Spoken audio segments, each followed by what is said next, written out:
The Marvel Spider-Man 2 gameplay reveal gave us our fair share of answers to questions about the game, but with those answers also came more questions. So in today's video, I'm going to go over the top 5 questions I have going into Marvel Spider-Man 2 after seeing the gameplay reveal. But before I get into that, I just wanted to say that if you are new here, I am CBK.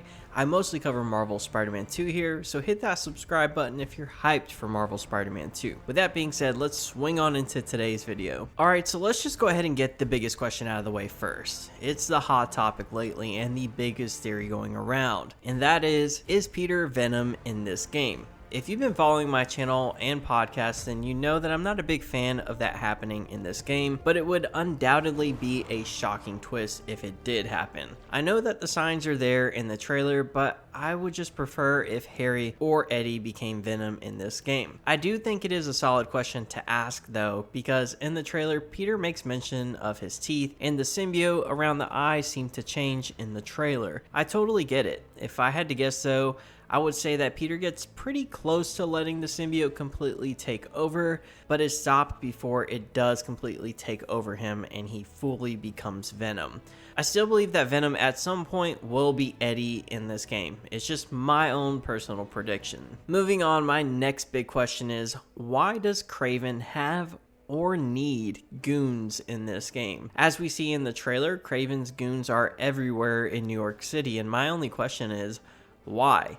Why would Craven want or need any assistance with his hunt? Would it not defeat the purpose of Craven getting that satisfaction of hunting and defeating an equal in this story? I'm just really confused by this. I'm sure that there will be a completely logical explanation that I will accept, but I really need to know why. Hopefully there is a good explanation and they aren't just there to give us crimes and missions to do in the city. Next up, I need to know more about the map. It was great to find out that both Queens and Brooklyn have been confirmed as new additions to the playable map, and with that we also got confirmation that the map is twice as big as the original, and again that does get me hyped. But I also want to know what else is new out there. Is the underground of Manhattan explorable through subway stations and sewers? Are there any new changes to skyscrapers? Are there any new buildings, or can we enter buildings ourselves? I honestly could use an entire video from Insomniac on what is new from New York City in this game. They released an open world trailer for Spider-Man PS4 when that game was about to come out, and I really hope that they do the same thing for Marvel Spider-Man 2. The next big question that I have is just how dark is Peter going to get in this game? Based on the gameplay trailer that we got, it does appear that Peter is a lot different with this symbiote suit on him. It makes a point of really showing us that this isn't the version of Peter Parker we are used to in this universe. It appears in the gameplay that the symbiote is relatively new to Peter at this portion of the game that we were shown. So if it's just the beginning for Peter with the symbiote suit, how much darker could he get? Alright, let's go ahead and get to the last and probably the biggest question I have going into Marvel Spider-Man 2 after seeing this gameplay, and that is, what improvements have been made to the web swinging? The gameplay definitely showed off some new mechanics such as the slingshot mechanic and the web wings.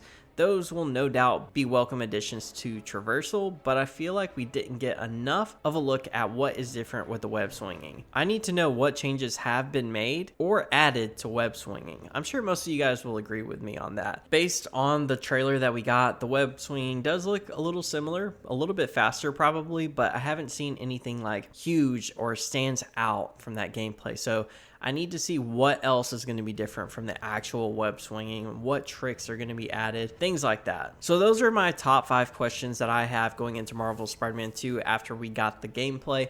I'd really like to know what your top 5 questions would be down in the comments below. But that's going to be it for me on this one. Thank you again for watching, and I will talk to you guys later.